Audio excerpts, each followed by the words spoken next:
Good morning बच्चों। आज का हमारा टॉपिक सेंटेंस फॉर्मेशन यानी कि वाक्य संरचना का अगला स्टेप है। Use of is am are. Is का मतलब होता है और इसका प्रयोग ही शी इट तथा एक वचनकर्ता के साथ करते हैं। एग्जाम्पल देखिए, शी इज़ ए डांसर।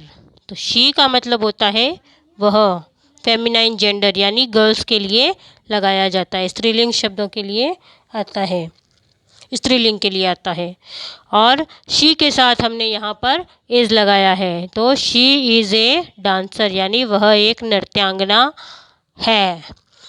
दूसरा है ही इज़ ए डॉक्टर। ही का मतलब होता है वह, और वो पुरुष के लिए यानी मैस्कुलाइन जेंडर के लिए प्रयोग होता है। तो ही के साथ यहाँ पर हमने इज़ लगाया है। ही इज़ ए डॉक्टर, वह एक चिकित्सक है। तो देखिए बच्चों, ही शी और इट के साथ हमें इज़ का प्रयोग करना होता है। अब दूसरा है एम, यानी एम का मतलब होता है हूँ। इसका प्रयोग आई के साथ किया जाता है। एग्जाम्पल देखिए, आई एम ए प्लेयर। आई का मतलब होता है मैं। जब हम अपने स्वयं के बारे में बात करते हैं तो आई लगाते हैं बच्चों, और आई के साथ हमेशा एम लगाया जाएगा जब हम अपने बारे में बात कर रहे होते हैं कि आई एम ए प्लेयर, तो मैं एक खिलाड़ी हूँ। वैसे ही आई एम ए बॉय, मैं एक लड़का हूँ। तो जहाँ पर आई आता है वहाँ आई के साथ हमेशा एम का प्रयोग होता है। अब देखिए आर। आर का मतलब होता है या हो। इसका प्रयोग यू वी ते बहुवचनकर्ता के साथ करते हैं। तो देखिए बच्चों,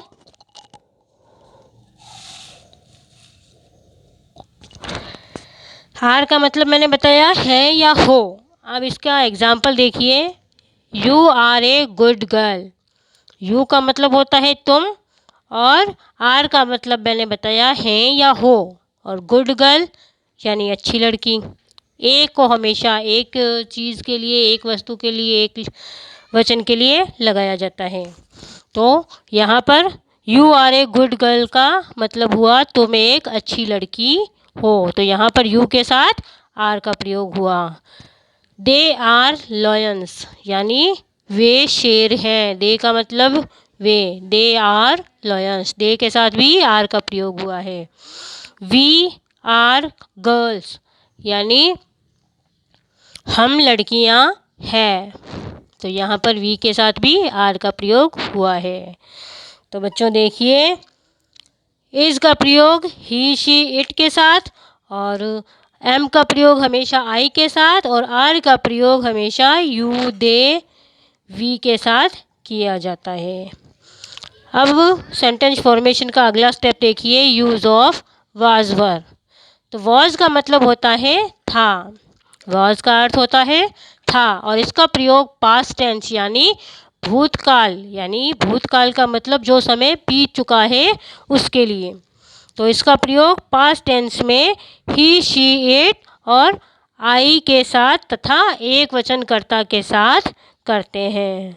तो एग्जाम्पल देखिए, जैसे Mohit was my friend. Mohit, was का मतलब था, माई मतलब मेरा, और फ्रेंड का मतलब होता है मित्र। तो मोहित मेरा मित्र था, यानी जो समय बीत चुका है, यानी पास्ट टेंस भूतकाल, उसके लिए बात हो रही है कि मोहित मेरा मित्र था, अब नहीं है।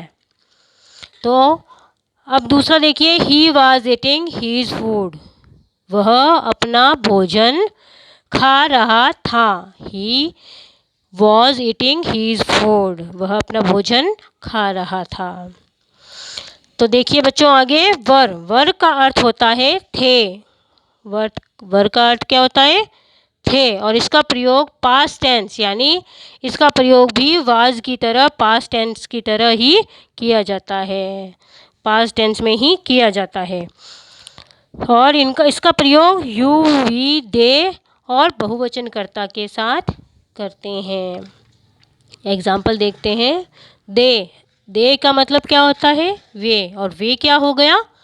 प्लूरल यानी बहुवचन। तो दे वर प्लेयर्स यानी वे खिलाड़ी थे।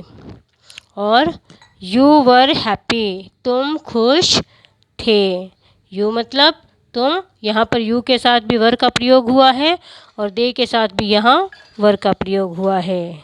और यू वर हैप्पी यानी तुम खुश थे। तो ये बीत चुकी है बात, यानी पास्ट टेंस के बारे में यहाँ पर बात हो रही है, तो उसके लिए हमने वर लगाया।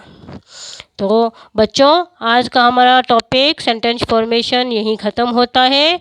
उसके 2 स्टेप के बारे में हमने पढ़ा है और अब इस वर्क को आपको अच्छे से पढ़ना है, याद करना है और अपनी नोटबुक में इसका वर्क भी करना है। So thank you.